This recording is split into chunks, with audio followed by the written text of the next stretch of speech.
हम जा रहे हैं कश्मीर की वादियों में और अब भैया में सुनाएंगे गाना एक था गुल और एक थी बुलबुल।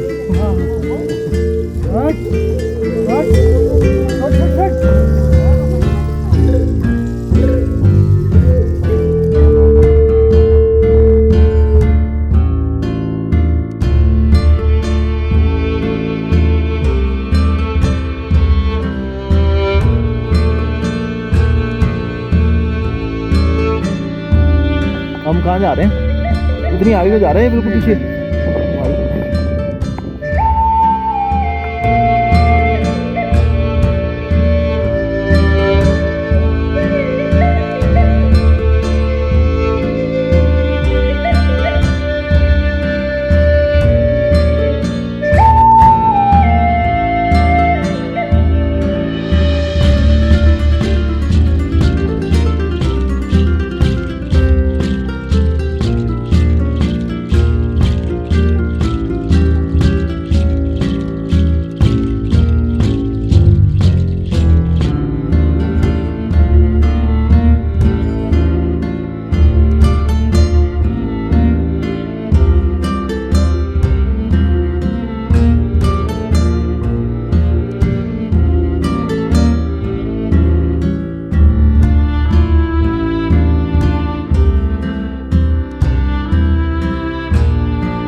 जा रहे थे वहाँ पे रिजॉर्ट में और रास्ते में हमारी गाड़ी पंचर होगी। पंचर क्या होगी, पूरा टायर ही फट गया। ये भी देखना लिखा था, पूरा टायर फट गया।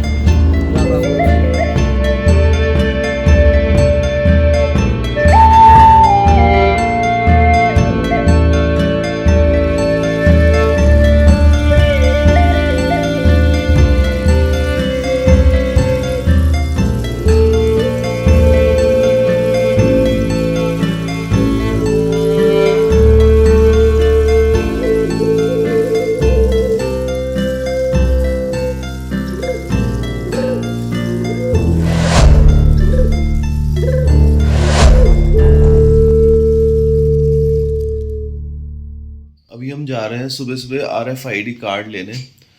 यात्रा के लिए RFID कार्ड बहुत ज़रूरी होता है, उसके बगैर यात्रा नहीं हो सकती। वो मोस्ट इम्पॉर्टेंट चीज़ होती है और वो सुबह 5 बजे उसकी पर्चियाँ मिलनी शुरू हो जाती हैं, मतलब RFID कार्ड मिलना शुरू हो जाता है।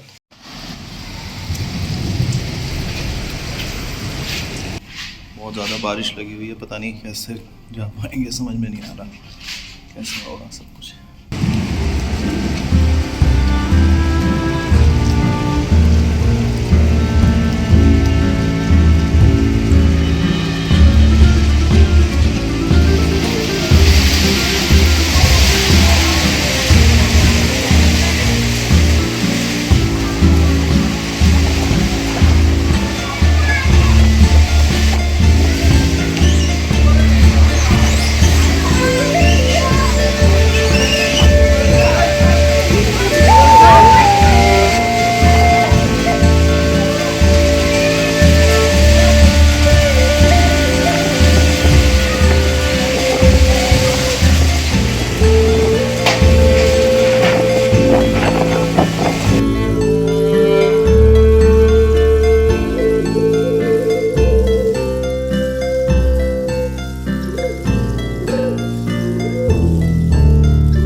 stepping into vlogging shoes after 1.5 years was not that easy, but I'll try my best. Let's get started.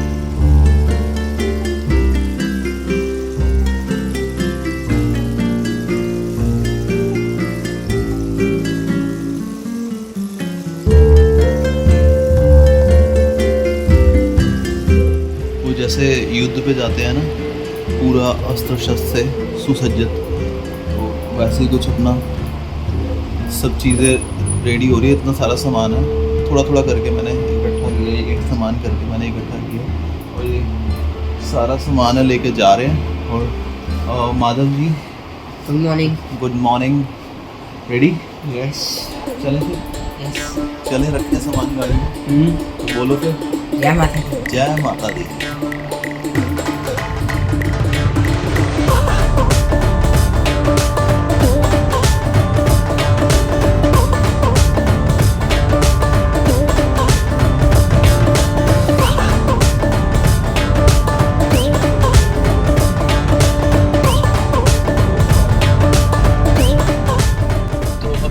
निकल गए हम माँ वैष्णो के दरबार में मत्था टेकने के लिए। हम निकल गए और सुबह सुबह हमने 7:30-8 बजे करीब हम निकले हैं घर से।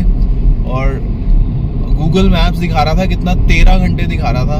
तो मतलब 8 बजे से देखे 13 घंटे, तो रात के 9 बज जाएंगे पहुँचते पहुँचते। और इसके अलावा अगर कहीं रुकते हैं तो शायद 10 ही बज जाए। तो थोड़ी कोशिश यही है 9 से 10 के बीच में पहुँच जाएँ। सोच रहे थे जिस चीज़ का कि ना रात को नाइट ड्राइविंग करनी पड़े पहाड़ों के बीच में, लेकिन वो हो ही जाएगी नाइट ड्राइविंग, क्योंकि अंधेरे में ही पहुंचेंगे हम पहाड़ों में ना। तो कोशिश थी सुबह सुबह जल्दी निकलने की, लेकिन निकल नहीं पाए क्योंकि कल का दिन सारा वर्किंग था। पूरा हेक्टिक डे था। रात को 10 बजे 10 साढ़े 10 बजे निकला अपने काम से वापस, और उसके बाद सोते सोते 3 बज गए। 5 साढ़े 5 बजे उठे और निकलते निकलते 7:30-8 बज गए।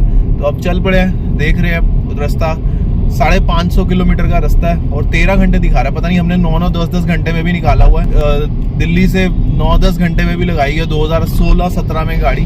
तो मुझे लगा था रास्ता इम्प्रूव हो गया होगा, अब तो कह रहे हैं 13 घंटे लग रहे हैं। पता नहीं अब क्या रास्ते रुक रहे हैं बीच में या क्या है, मतलब क्लियर नहीं है रोड।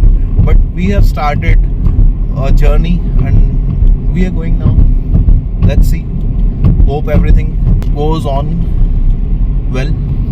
तो बोलो जयकारा शेरा वाली दा, बोल साचे दरबार की जय।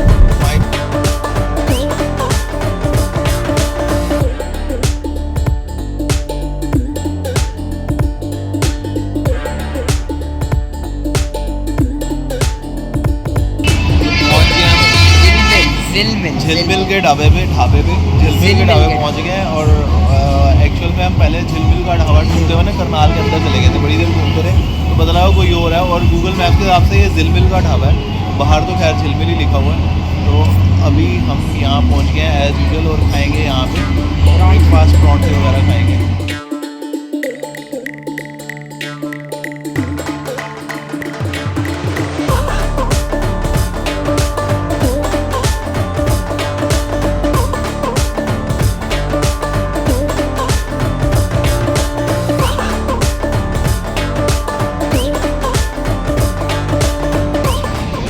हमारे आलू प्याज के पराठे और साथ में बटर और पिकल और दही।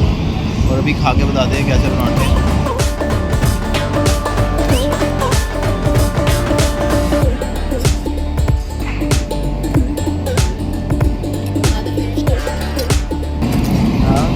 मस्त लगता है तंदूरी पराठे का मज़ा,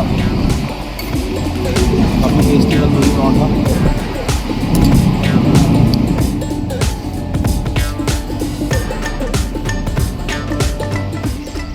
तो बहुत ही टेस्टी खाना था यहाँ का, झिलमिल शेरे पंजाब ढाबा। और आलू प्याज के पराठे और गोभी के पराठे और चाय बहुत ज़्यादा टेस्टी थी। डेफिनेटली रिकमेंडेड है जगह। आप यहाँ पे आएँ GT रोड पे तो करनाल में झिलमिल शेरे पंजाब ढाबे पे आके रुक सकते हैं। बहुत ही बेहतरीन खाना था। और ये है वो जगह। और अब हम चलते हैं आगे जम्मू और कटरे की तरफ, देखते हैं कहाँ लगेगा हमारा नेक्स्ट ब्रेक।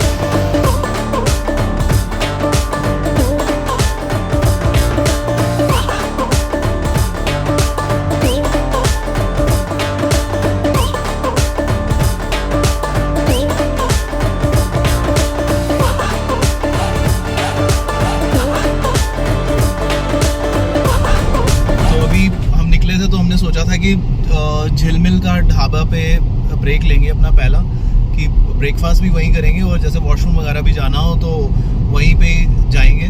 तो हुआ ये कि वो गूगल मैप्स ने जो झिलमिल का ढाबा दिखाया तो उसने दिखा दिया करनाल के अंदर।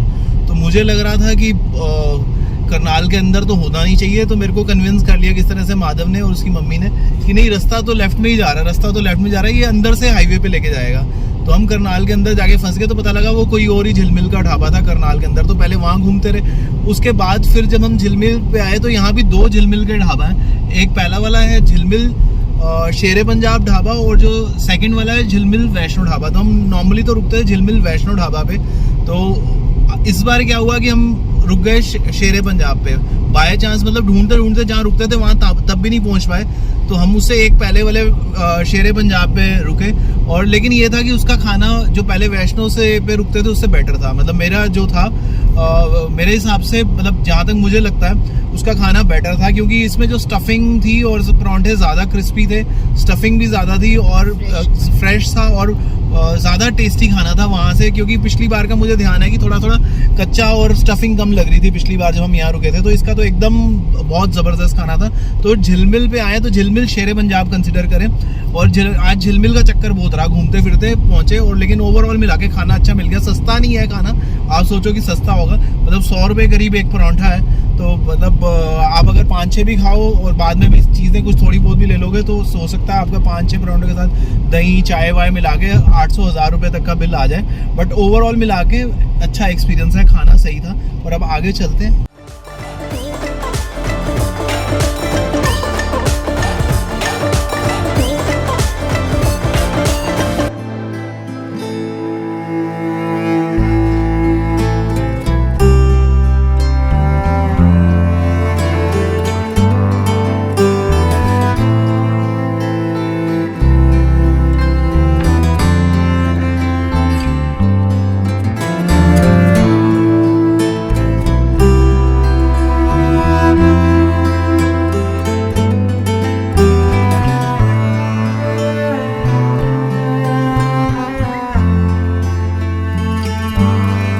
Going to Vaishno Devi has always been so special for us because this is not only the religious or spiritual journey but journey of emotions, journey of faith, journey of transition from childhood to adulthood, journey of all ages, journey filled with nostalgia.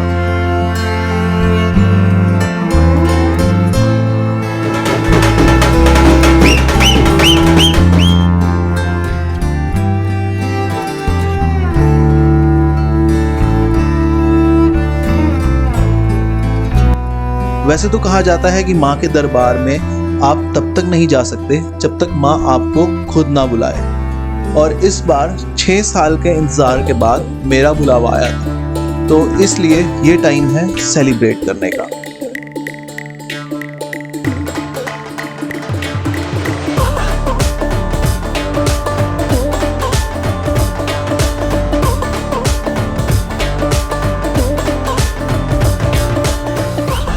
Knowledge के लिए बता दूं कि अभी हमने अम्बाला जैसे cross किया था, तो अम्बाला के बाद से जो सीधा वाला रास्ता था ना, शंभू बॉर्डर वाला, वो जब किसानों का प्रोटेस्ट हुआ था अभी थोड़ा टाइम पहले, तो वो रास्ता बंद हो गया था। तो अभी तक वो रास्ता बंद है।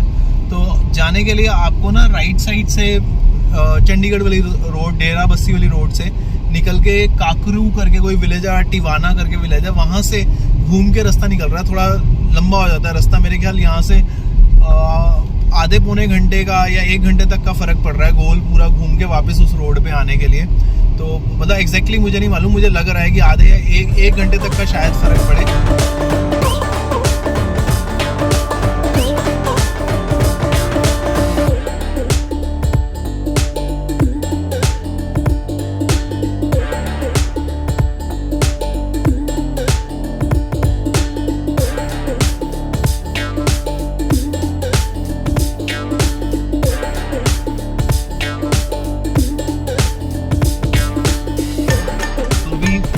से जो राइट होके निकला था रास्ता और हमें घूम के जाना था डेरा बस्सी से, वो रास्ता बहुत ज़्यादा ही हमें घूम आगे लेके आया। करीब हमारे को 2 घंटे लग गए उस रास्ते से। हम 11:30 बजे करीब राइट हुए थे और अभी जो सा है ना 1:30 से ऊपर हो गया टाइम। तो 2 घंटे हमारे लग गए। बहुत ही गंदी रोड थी और हालत ख़राब हो गई वो क्रॉस करते करते। तो अभी भी जो शंभू बॉर्डर वाला जो रास्ता बंद है, वहाँ से घुमा के जो राइट साइड से घूम के सारा जाते हैं, तो 2-2.5 घंटे तक का रास्ता हमारा जो लोगों का ख़राब कर देता है। तो वही है जो पहले हम 10 घंटे 11 घंटे कटरा दिखाता था, अब 12-13 घंटे दिखाता है ना। तो वो वही जो रास्ता है जहाँ पे आपका जितना वहाँ पे देर लगेगी, जितना वहाँ जाम होगा, छोटी सी रोड है, पूरा जाम लगा होता है, चलता नहीं है रास्ता, ट्रैफिक लगा रहता है। तो जितना वहाँ पे ज़्यादा टाइम लगेगा उतनी ही ज़्यादा आपको देर लगेगी। तो वही हमारा जो ETA जो एक्सपेक्टेड टाइम होता है ना, वो ऑफ अराइवल चेंज हो जाता है। तो अभी तो हम यहाँ रुके हैं, GT रोड पे पहुँच गए और बड़ी ही मतलब जद्दोजहद से GT रोड पे पहुँच पाए। तो अब एकदम गर्मी हो रही थी बहुत ज़्यादा, तो प्यास लगी, तो हमने यहाँ पे सामने संतरे का जूस मिल रहा था, तो वहाँ रोक ली हमने गाड़ी। और अंकल जी, बड़े एक बुज़ुर्ग से अंकल जी हमें संतरे का जूस पिला रहे हैं। गर्मी लग रही है, बाहर जाने का मन नहीं हुआ, हमने अंदर से ही ऑर्डर कर दिया। तो माधव जी कुछ कहना चाहेंगे आप? यही कहना चाहूँगा, रास्ता सिर्फ एक रास्ते की वजह से हमारे 2 घंटे वेस्ट हो जाते हैं। तो इस पे ज़रा थोड़ा ध्यान देना चाहिए। बस यही है कि रास्ता खोल दो भाई, अब बहुत हो गया। और वापसी तो आने में बड़ी मुश्किल होगी, कोई और रास्ते से आना पड़ेगा, चाहे हमें शिमला से क्यों ना घूम के आना पड़े, लेकिन इस रास्ते से वापस नहीं आएंगे, ठीक है ना? नहीं आएंगे इस रास्ते से वापस।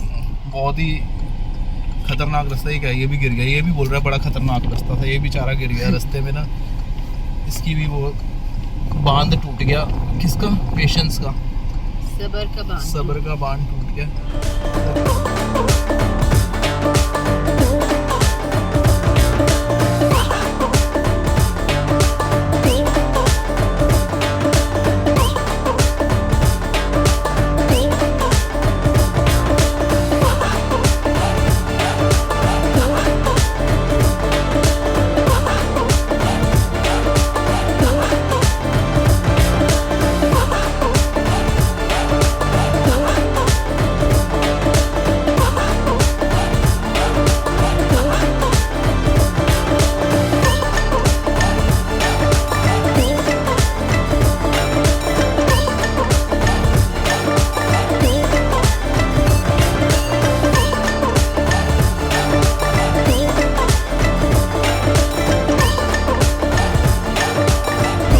जब हाईवे पे पहुंचे थे, जो अम्बाला से जो घूम के बनूड़ वाली साइड से आए थे, तो पहुंच के वहाँ पे फिर हमने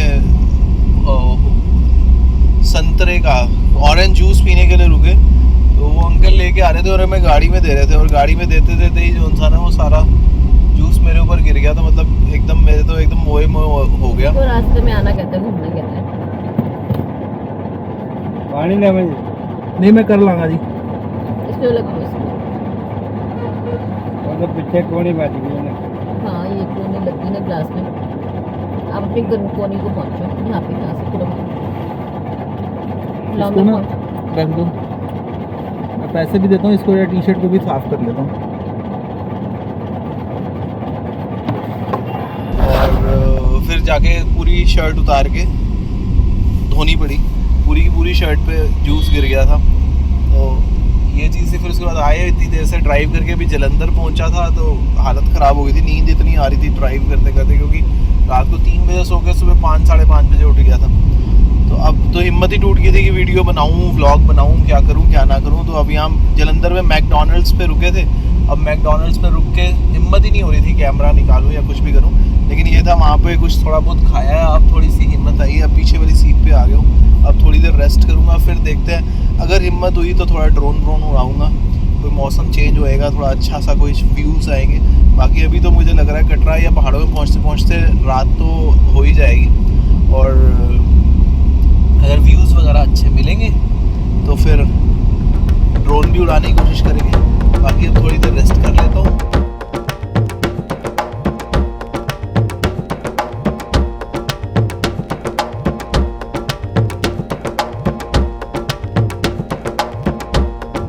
तो माता वैष्णो देवी दरबार जहाँ हम जा रहे हैं उसके बारे में बताता चलूँ। तो माँ वैष्णो देवी दरबार जहाँ पे हम जा रहे हैं उसके बारे में मान्यता है कि यहाँ कटरा के पास एक गांव है, हंसाली गांव था, और वहाँ पे एक पंडित जी थे, पंडित श्रीधर। तो वो ना चाइल्डलेस थे, उनका कोई निस्संतान थे, कोई बच्चा नहीं था उनका, तो उसके लिए वो पूजा पाठ वगैरह करते रहते थे। तो ऐसे ही उन्होंने एक बार ना कन्याओं का पूजन रखा हुआ था। तो कन्याओं के पूजन और कंजकों के पूजन के बाद सारी कन्याएं चली गई, एक कन्या वहाँ पे रह गई, एक कंजक वहाँ पे रहेगी। तो उन्होंने पंडित श्रीधर जी को बोला कि आप जो भी पूजा पाठ करते हो उसके साथ में ना आप भंडारा भी करो, आप सारे आसपास के गांव में से लोगों को बुला के और ना भंडारा ऑर्गेनाइज करो जिसमें सबको प्रसाद दिया जाए। और इस तरह करके उन्होंने कंजक ने बोला पंडित श्रीधर जी को भंडारा ऑर्गेनाइज करने के लिए। तो उन्होंने सारे आसपास के गांव में इनविटेशन भेज दिया कि आप सब लोग वहाँ पे भंडारे पे आ जाओ कि हम भंडारा कर रहे हैं। तो जब सब जगह इनविटेशन भेजा गया तो वहाँ पे बाबा गोरखनाथ जी, योग महागुरु बाबा गोरखनाथ जी भी वहाँ पे थे। तो उनको भी इनविटेशन गया और उनके साथ में उनके सारे शिष्यों को भी गया। तो उनके जो शिष्य थे साथ में बाबा भैरवनाथ जी भी थे, बड़े महातांत्रिक थे बाबा भैरवनाथ, तो उनको भी इनविटेशन गया, उनके सारे शिष्यों को गया। तो जब वहाँ पे भंडारा हो रहा था तो वो सभी जो उनसे लोग वहाँ पे आए और वो बाबा गोरखनाथ जी, बाबा भैरवनाथ जी और उनके बाकी शिष्य भी आए। तो जब सबको भंडारे में पूड़ी और खीर पूड़ी का प्रसाद दे रहे थे और तब उन्होंने, जब वो बाबा भैरवनाथ जी के पास कंजक खिलाने गई, प्रसाद खिलाने गई, तो उन्होंने बोला कि वो खीर पूड़ी नहीं खाएंगे, वो मांस और मदिरा का सेवन करना चाहते हैं। तो उन्होंने कहा कि ये तो भंडारा है और वो भी पंडित जी का, पंडित श्रीधर जी का भंडारा है, तो इसमें मांस मदिरा तो नहीं भंडारे में दी जा सकती। तो काफ़ी मना करने के बाद भी बाबा भैरवनाथ जी उस कंजक जो कि माता का रूप थी तो उसके पीछे पीछे ही चल पड़े। तो कंजक उनसे बचने के लिए ज़ोर ज़ोर के भागने लगी और जब भागने लगी तो हनुमान जी भी उनकी रक्षा करने के लिए साथ में आ गए। और वो पवन पुत्र हनुमान के साथ ना कंजक बहुत तेज़, वो कन्या बहुत तेज़ हवा के रुख तेज़ी से चलने लगी, आगे आगे जाने लगी और हनुमान जी उनके साथ थे और बाबा भैरवनाथ जी पीछे थे। तो रास्ते में हनुमान जी को प्यास लगी। जब प्यास लगी तो माता ने कन्या ने अपना बाण चला के ना उस पहाड़ में से जल की धारा बहाई। तो वही जल की धारा है, उसमें वहाँ पे हनुमान जी ने पानी पिया और माता ने अपने केश भी धोए, कन्या ने वहाँ केश भी धोए। माता का ही रूप थी वो कन्या, उसको बाणगंगा कहते हैं। वहाँ पे कहते हैं कि आने जाने वाले लोग, यात्री जो है वहाँ पे अपने नहाते हैं और उनसे उनकी काफ़ी थकावट वगैरह उतर जाती है और वहाँ का जल पीना भी कहते हैं काफ़ी अच्छा होता है। तो वो बाणगंगा से आगे जब कन्या चली तो बाबा भैरवनाथ पीछे ही थे। तो पहली जगह पे वो जहाँ रुकी और उन्होंने देखा कि बाबा भैरवनाथ उनके पीछे आ रहे हैं कि नहीं आ रहे, तो जिस जगह पे वो रुकी और पीछे मुड़ के देखा तो वो प्रथम दर्शन माता के कहे जाते हैं, जिसको चरण पादुका कहते हैं। वो प्रथम दर्शन है जहाँ पे उन्होंने आगे चलते हुए पीछे मुड़ के देखा था। तो लेकिन बाबा भैरवनाथ माता के, कन्या रूपी माता के पीछे पीछे ही आ रहे थे और माता आगे चलती जा रही थी। तो उनसे फिर बचने के लिए कन्या ने आगे जाके एक गुफा में चली गई, छोटी सी गुफा के अंदर चली गई और वहाँ पे बाबा भैरवनाथ बाहर ही उनकी वेट करते रहे। कई लोगों ने समझाया है कि ये छोटी कन्या नहीं है, ये महाकाली का रूप है और माँ जगदम्बा का रूप है, तुम यहाँ पे इनका वेट मत करो।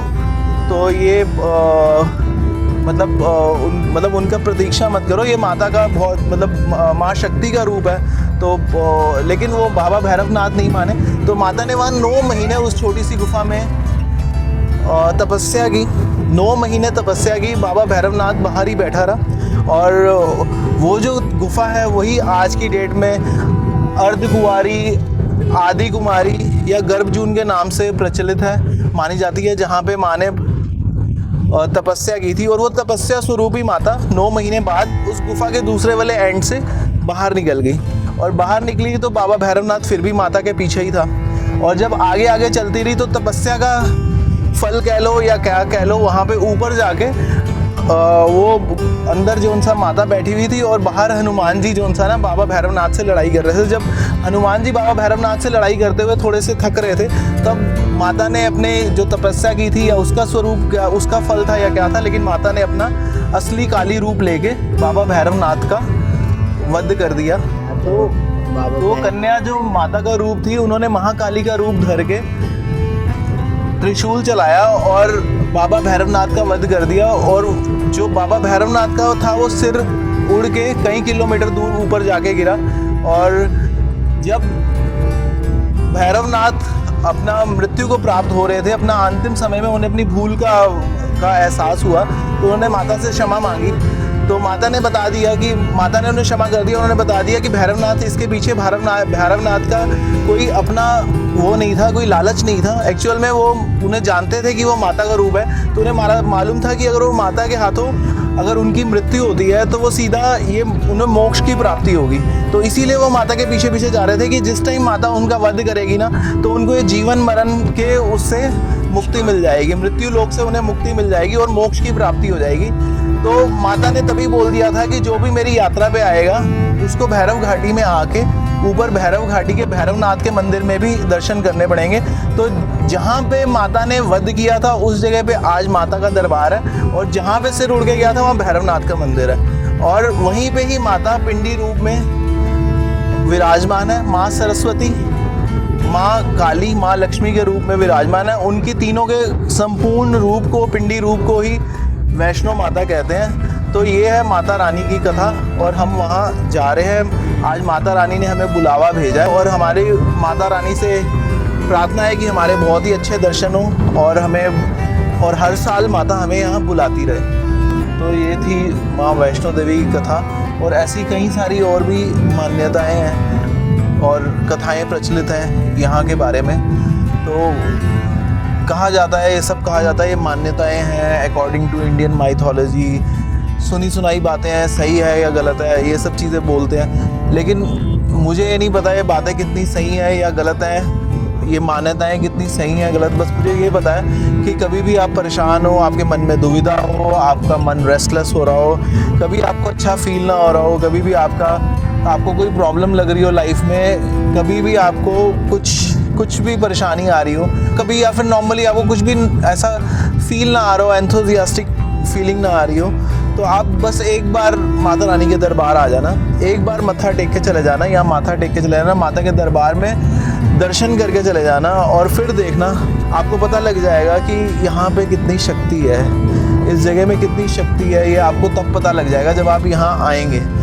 और स्टोरी तो मैंने आपको इसके बारे में बता ही दिया है। मतलब जब भी आप इस जगह पे आएंगे तो मतलब ऐसा आपको हीलिंग वो मिलेगा ना, वाइब्स मिलेंगी, इतनी पॉजिटिव वाइब्स मिलेंगी कि मतलब अंदर से आपको ऐसा फील होएगा कि जैसे आपकी जो शंकाएं थी, आपके मन में जो दुविधाएं थी, वो सब छट गई हैं। और ऐसा फील होएगा कि आपके अंदर का जो एक नया पॉजिटिविटी वाला जो अंदर का रूप है वो निकल के आ रहा है। तो जो भी मान्यताएं हैं, जो भी आप कथाओं में विश्वास रखें, चाहे पंडित श्रीधर जी वाली की माने या एक पंडित रत्नाकर वाली जी की है, साउथ इंडिया में पंडित रत्नाकर की बेटी थी त्रिकुटा के नाम से, तो उनकी भी एक कथा है। तो ऐसे करके आप जो जिसमें भी विश्वास करें, लेकिन जब एक बार आप यहाँ आ जाएंगे ना, तभी आपको पता चलेगा कि यहाँ पे क्या है, क्या शक्ति है, क्या वाइब्स हैं यहाँ पे, और क्या यहाँ का आपको क्या यहाँ से हासिल होने वाला है। यहाँ पहुँच के ही पता लगेगा। तो इससे ज़्यादा मैं कुछ और नहीं बोलूँगा। अब हम चलते हैं अपना माता रानी के दरबार में। तो बोलो जयकारा शेरा वाली दा, बोल साचे दरबार की जय।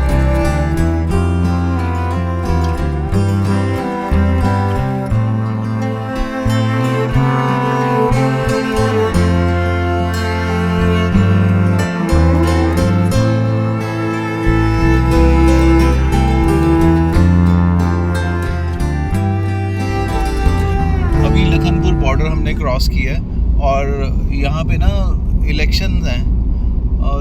जम्मू रीजन है ना, ये कौन सा रीजन है? जम्मू ही लग रहा था। जम्मू है, लखनपुर बॉर्डर। हाँ, लखनपुर बॉर्डर क्रॉस किया है, और बॉर्डर क्रॉस करते समय वो हमारी गाड़ी को थॉरोली चेक किया है इन्होंने, डिक्की पूरी खोल के सामान वगैरह खुलवा के ना, सारा सूट केसेस वगैरह खुलवा के इन्होंने चेक करा। तो हमने पूछा कि इतनी सिक्योरिटी, इतनी ज़्यादा चेकिंग क्यों कर रहे हैं? तो उन्होंने कहा क्योंकि कल यहाँ इलेक्शन है, तो इसलिए यहाँ पे सिक्योरिटी बढ़ाई हुई है और सारी एक एक गाड़ी खोल के पूरी चेक कर रहे हैं। तो इस तरह से पूरा अच्छे से चेकिंग करके ही यहाँ आने दे रहे हैं। तो बड़ा मेरे को आज पता लगा है कि यहाँ पे कल इलेक्शन है। तो बस यही बता रहा था।